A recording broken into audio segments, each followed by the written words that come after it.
Hey there, history buffs and disaster enthusiasts. Welcome to our countdown of the 9 worst generals in history. From ancient Rome to the battlefields of World War II, we're diving deep into the lives and decisions, or should I say miscalculations, of military leaders who, well, really dropped the baton. These weren't just guys who lost a battle or two. We're talking about generals whose blunders echoed through history, changing the fates of empires and shaping the world we live in today. We're going to unpack their strategies, understand the context of their choices, and try to wrap our heads around what went so very, very wrong. Buckle up, because it's going to be a wild ride through some of history's most epic fails. Get ready for hubris, bad intel, and a whole lot of second guessing, because today we're exploring the fine line between military genius and utter incompetence. Our first unfortunate protagonist takes us back to 9 AD, to the heart of the Teutoburg forest. This is where Roman general Publius Quintilius Varus met his disastrous end, along with 3 Roman legions. Imagine the pride of Rome marching confidently into those dense German woods, only to be ambushed in a meticulously planned attack orchestrated by the Germanic chieftain Arminius. Varus, it seems, underestimated his enemy, misread the terrain, and walked right into a trap.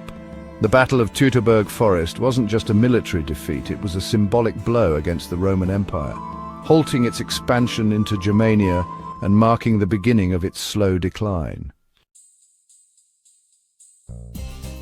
Next up, we're jumping ahead to the American Civil War to meet General George Mlelen, a man who might have excelled at logistics and organization, but seriously lacked in the whole aggressive military action department. Mlelen was the king of cautious, always convinced he was outnumbered and outmaneuvered. While his meticulous planning wasn't without merit, his constant hesitation and reluctance to commit to battle frustrated Lincoln and cost the Union valuable time and resources. The Peninsula Campaign, the Battle of Antietam. McClellan's inability to capitalize on opportunities ultimately prolonged the war and cemented his place in the What-If Hall of Fame. Antonio Lopez de Santa Anna, the self-proclaimed Napoleon of the West, makes our list with his dramatic rise and fall from power in Mexico. He was a charismatic leader, sure, but also a bit too fond of power grabs and prone to some seriously questionable military decisions. Remember the Alamo? Yeah, that was Santa Anna. While his victory there seemed decisive, it ultimately fueled the Texan resistance, leading to his crushing defeat at the Battle of San Jacinto. This loss cost Mexico Texas and left Santa Anna in a cycle of exile and attempted returns, a cautionary tale of ambition gone astray. World War I was a breeding ground for military blunders, but few are as controversial as the leadership of British Field Marshal Douglas Haig. Haig was a firm believer in attrition warfare, a strategy that relied on wearing down the enemy, even if it meant staggering casualties for your own side. The Battle of the Somme, one of the bloodiest battles in human history, is often cited as the epitome of Haig's flawed approach. The staggering losses, coupled with the minimal strategic gains, continue to fuel debate about Haig's leadership and the cost of victory. Fast forward to World War II, and we meet British Lieutenant General Arthur Percival, whose name has become synonymous with one of the most shocking defeats in British military history, the fall of Singapore to the Japanese in 1942. Percival's strategic miscalculations, from underestimating the enemy's capabilities to misjudging their tactics, ultimately led to the surrender of the island, a pivotal moment in the Pacific War.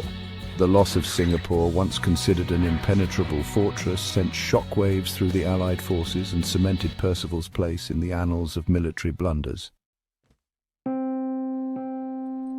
Back to the American Civil War, where we encounter Confederate Major General Gideon Pillow, a man whose military career could be described as a comedy of errors if the consequences weren't so tragic. Pillow's incompetence was legendary, from his questionable tactics at the Battle of Belmont to his outright disobedience at Fort Donelson. He seemed to have a knack for making the worst possible decision at any given moment, earning him the distrust of his superiors and the scorn of history. Our journey takes us to South America, where we meet Francisco Solano Lopez, the Paraguayan dictator whose ambition and paranoia plunged his nation into a devastating war. Lopez, convinced of his own military genius and Paraguay's destiny as a regional power, led his country into a disastrous conflict against the combined forces of Brazil, Argentina, and Uruguay. The Paraguayan War, lasting from 1864 to 1870, resulted in the deaths of a staggering percentage of Paraguay's population. Lopez's refusal to surrender, even in the face of insurmountable odds and the utter devastation of his nation, cemented his legacy as a tragic figure of Latin American history. Our penultimate general takes us back to the tumultuous era of the Napoleonic Wars, where we encounter Charles Leclerc, Napoleon Bonaparte's brother-in-law. Tasked with putting down the Haitian Revolution and restoring French control over the island, Leclerc's campaign in Haiti quickly descended into a brutal and costly quagmire. Despite early successes, Leclerc's forces were decimated by yellow fever and fierce Haitian resistance. His brutal tactics alienated the population, and his failure to quell the rebellion ultimately forced Napoleon to abandon his ambitions in the Americas. Our final stop in this parade of military mishaps takes us back to World War II, this time focusing on American General Mark Clark. While Clark is remembered for his role in the liberation of Rome, his Italian campaign was also marked by a series of controversial decisions. From the costly Battle of Monte Cassino to the strategic missteps that allowed the German army to escape at the Battle of the Gothic Line, Clark's leadership has been the subject of much debate. His decisions, often made under immense pressure and in the face of a determined enemy, highlight the complexities of warfare and the fine line between boldness and recklessness. From ancient forests to the battlefields of the 20th century, we've explored the careers of 9 generals whose names have become synonymous with military disaster. Their stories serve as a stark reminder that leadership, even in the heat of battle, demands more than just courage. It requires strategic thinking, adaptability, and a willingness to learn from mistakes, qualities that these generals, unfortunately, seemed to lack. But their failures offer us a valuable opportunity to reflect on the complexities of history, the human cost of war, and the importance of sound decision-making.